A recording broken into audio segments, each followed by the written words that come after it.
রাম ও নারায়ণ রাম। তো আমি আজকের পাঠ পর্ব শুরু করছি। আমাদের প্রশ্ন 1।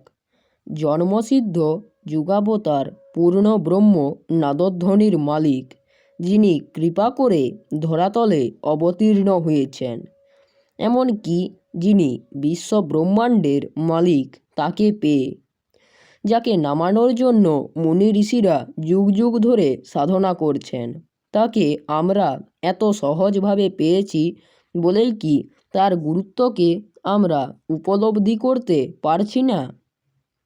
ঠাকুর বলছেন, যারা যারা আমার কাছে দীক্ষা নিয়েছে তাদের 14 পুরুষ পর্যন্ত উদ্ধার হয়ে যাবে। এমনকি যে প্রসূতি মা দীক্ষা নিয়েছে তার পেটের সন্তানও মুক্তি পেয়ে যাবে।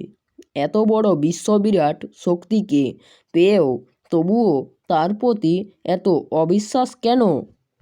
2।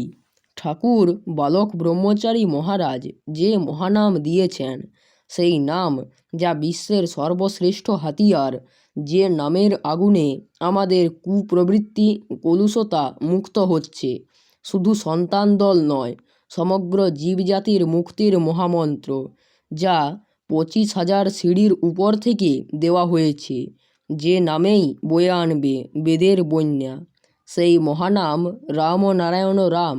এর মাহাত্ম্য কী? মহান অর্থ কী? সেই মহানামের গুরুত্বকে ফিকে যারা করছে, এরা কারা? 3।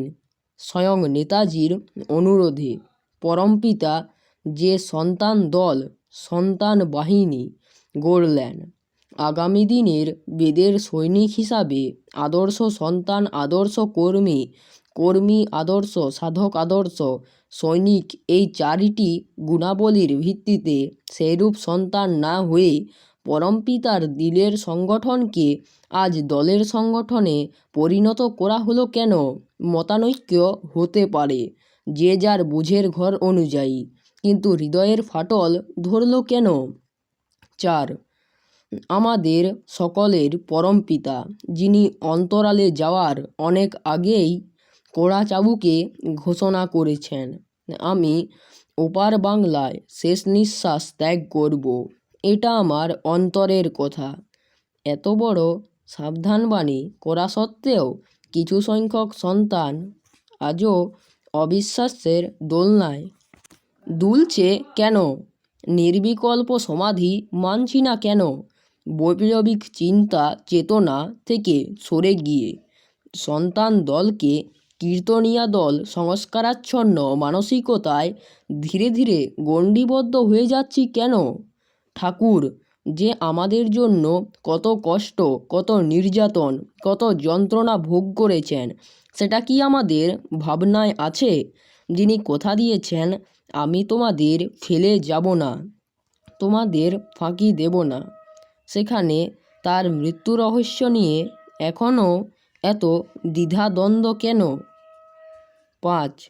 পরমপিতার শিশু বয়স হতে ঘোষণা, আমি সব ঘরের দেওয়াল ভেঙে দিয়ে যাব, সব সীমানার গণ্ডি মুছে দিয়ে যাব, অর্থাৎ এক জাতি, এক নীতি, এক সমাজ ব্যবস্থার প্রবর্তন করে দিয়ে যাব। প্রয়োজনে যদি 10 আনা 6 আনা করতে হয় তাও করব, তবুও এই দলবাজি সম্প্রদায়বাজি আমি রাখব না।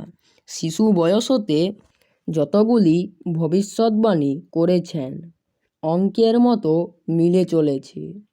রেডিও টেলিভিশনে প্রায় দিন এখন ঘোষণা করা হচ্ছে যে কোনো সময় বিশ্বযুদ্ধ বাঁধতে পারে।